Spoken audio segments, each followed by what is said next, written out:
Sir ने बताया मैं अम्मा कहती थी, और उसके पीछे एक बहुत बड़ी वजह ये है कि मेरी महिलाएं वहाँ बैठी हुई हैं। तो मैं उनसे बताना चाहती हूँ, अम्मा किसको कहते हैं?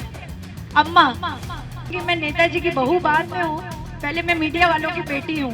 अपर्णा यादव, जिन्हें आप कभी मुलायम सिंह यादव की बहू के तौर पर जानते हैं या फिर बीजेपी नेता या एक कलाकार के तौर पर शायद, लेकिन अपर्णा यादव ने अपने कुछ और रिश्तों का खुलासा किया। अपनी पहचान के कई और पहलुओं को लेकर अपर्णा यादव खुलकर बोली लखनऊ में। मौका था अपनी गाय सुंदरकांड के रिलीज का, जहां अपर्णा को याद आ गई अम्मा, वो अम्मा जो उनकी माँ तो नहीं लेकिन माँ से कम नहीं, जिन्हें याद कर भावुक हो जाती हैं अपर्णा। तो सुनिए आखिर किस अम्मा के बारे में बताती हैं अपर्णा। सर ने बताया मैं अम्मा कहती थी, और उसके पीछे एक बहुत बड़ी वजह ये है कि मेरी महिलाएं वहाँ बैठी हुई हैं। तो मैं उनसे बताना चाहती हूँ, अम्मा किसको कहते हैं? अम्मा माता को कहते हैं ना।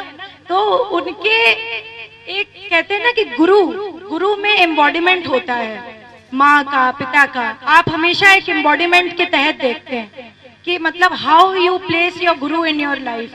तो मेरे जो संगीत के मेंटोर कह लीजिए, जिन्होंने मुझे प्लेबैक सिंगिंग से इंट्रोड्यूस किया, क्योंकि उस समय मुझे पता है आप लोगों ने सबने उस समय भी बड़ा सपोर्ट किया था, मेरे सभी मीडिया के भाई बहनों ने, क्योंकि media is my first family. मेरे फादर जर्नलिस्ट थे। तो मैं तो कहूँगी मैं नेताजी की बहू बाद में हूँ, पहले मैं मीडिया वालों की बेटी हूँ।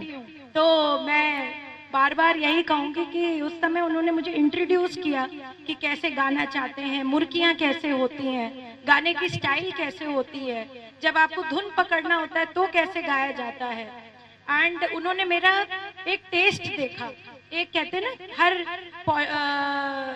सिंगर का, हर आर्टिस्ट का एक प्रेफरेंस होता है, एक स्टाइल होता है, एक सिंगिंग का आपका एक तरीका होता है।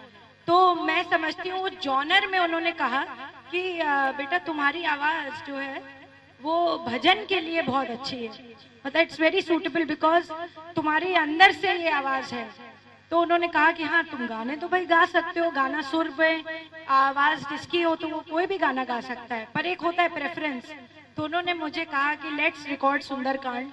और हनुमान जी का किसने सोचा था कि उस समय हम लोग रिकॉर्ड करेंगे, आज हम लोग रिलीज करेंगे। उनका कुछ समय बाद, इसके बाद जो जब हम लोग रिलीज के ही प्रोसेस में थे, तो because everybody knows he was suffering from disease and उनका स्वर्गवास हो गया।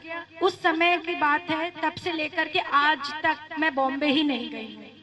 तो ये अवितेश मुझे बुलाता रह गया, और मैं आज एक स्पेशल इस जगह पे, मैं इसलिए भी चाहती थी घर हो, ये जगह कोई भी वेन्यू करा सकती थी मैं, पर मैंने सभी आपको एज अ फैमिली यहाँ पे इसलिए बुलाया क्योंकि सुंदरकांड का महत्व होता है कि घर में करें, उससे घर की जो है एक आभा मंडली बढ़ती है, और घर में करने से हनुमान जी प्रसन्न बहुत होते हैं। तो मैं समझती हूँ कि बहुत जो है उनका भी यही था। कल मैं बहुत इमोशनल हो रही थी, मैं बहुत चीजें याद आ रही थी, एकदम लग रहा था बहुत कुछ याद आ रहा है। तो अभी तो हम सभी लोग मुझे लगता है हनुमान जी के भरोसे हैं, क्योंकि कलयुग के साक्षात देवता है हनुमान जी। तो मैंने उन्हीं के भक्ति भाव में जो ये अपनी प्रस्तुति करी है, मैं आशा करती हूँ आप सबको पसंद आएगी, और अगर नहीं आए तब भी आप सुन जरूर लीजिएगा। तो अपर्णा यादव आदेश श्रीवास्तव दिवंगत संगीतकार को याद कर भावुक होती हैं, जो उनके गुरु थे, जिन्हें प्यार से अपर्णा अम्मा कहकर बुलाती थी।